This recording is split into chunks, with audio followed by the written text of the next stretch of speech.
painstakingly pieced it out from these several various agencies. If you do not find it credible, you will at least be as one with me in acknowledging that it is unique, remarkable, and interesting. From the records of the Colonial Office and from the dead man's diary, we learn that a young English nobleman, whom we shall call John Clayton, Lord Greystoke, was commissioned to make a peculiarly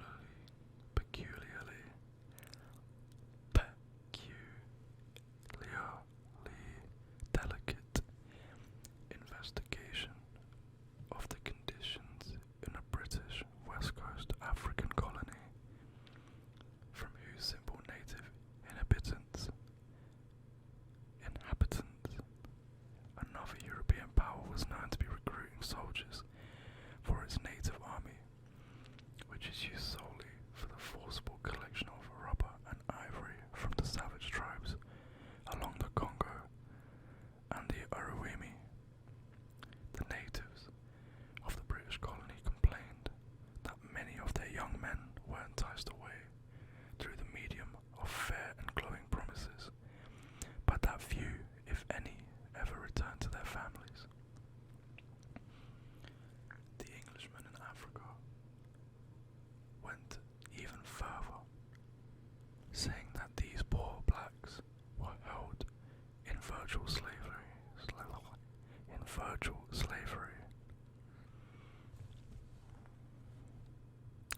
Since after their terms of enlistment expired, their ignorance was imposed upon their white officers, and they were told that they had yet several years to serve.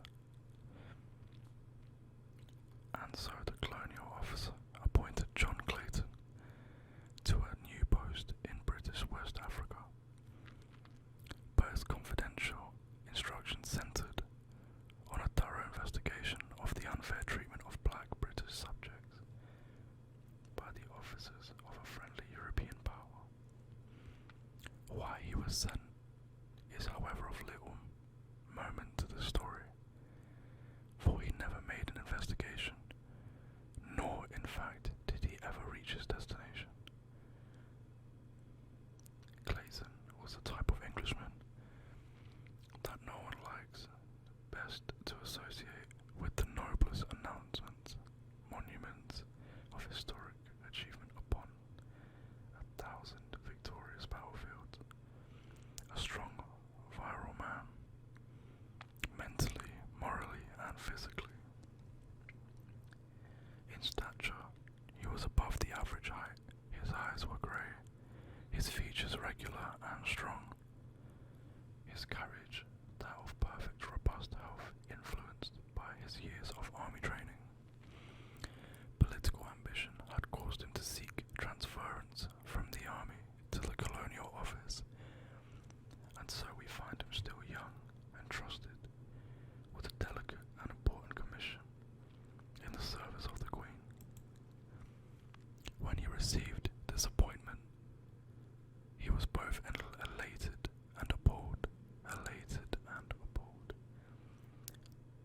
The preferment seemed to him in the nature of a well-merited reward for painstaking and intelligent service, and as the stepping stone to post of greater importance and responsibility. But on the other hand, he had been married to the Hon.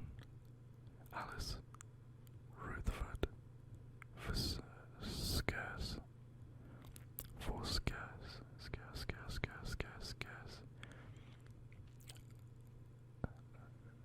at 3 months, and it was the thought of taking this fair young girl into the dangers and isolation of tropical Africa that appalled him. For her sake, he would have refused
Lady Alice, his wife, vanished from the eyes and from the knowledge of men. 2 months after they weighed anchor and cleared from the port of Freetown, a half-dozen British war vessels were scouring the South Atlantic for a trace of them or their little vessel, and it was almost immediately that the wreckage was found upon the shores of St. Helena, which convinced the world that the 𝗦𝗪𝗪𝗣𝗪 had gone down with all on board, and hence the search was stopped. It had scarce begun. It had scarce begun. It had scarce begun. Though hope lingered in longing hearts for many years, the 𝗦𝗪𝗪𝗣𝗪, a barkentine of about 100 tons, was a vessel of the type often seen in the coastwise trade in the far southern Atlantic, in the far southern Atlantic, in the far southern Atlantic. Their crew is composed of scourings of the sea, unhanged murderers and cutthroats of every race and every nation. The 𝗦𝗪𝗪𝗣𝗪 was no exception to the rule. Her officers were swarthy bullies. Her officers were swarthy bullies, hating and hated by their crew. The captain, while a competent seaman, was a brute in his treatment of his men. He knew, or at least he used, but 2 arguments in his dealings with them: a belaying pin and a revolver. Nor is it likely that the motley aggregation he signed would have understood aught else.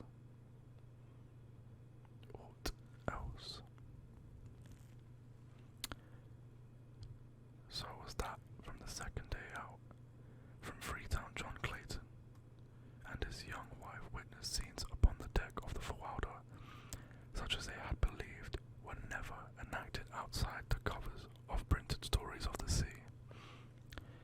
It was on the morning of the second day that the first link was forged in what was destined to form a chain of circumstances, ending in a life for one, then unborn, such as never been paralleled in the history of man. The 2 sailors were washing down the decks of the 𝗦𝗪𝗪𝗪𝗪. The first mate was on duty, and the captain had stopped to speak with John Clayton and Lady Alice. The men were working backwards towards the little party,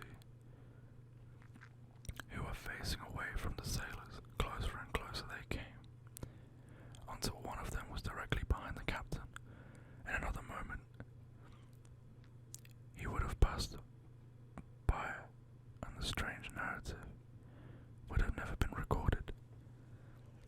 But just at that instant, the officer turned to leave Lord and Lady Greystoke, and as he did so, tripped against the sailor and sprawled headlong upon the deck, overturning the water pail, so that he was drenched in its dirty contents. For an instant, the scene was ludicrous, but only for an instant. With a volley of awful oaths, his face suffused with the scarlet mortification and rage. With the scarlet of mortification and rage.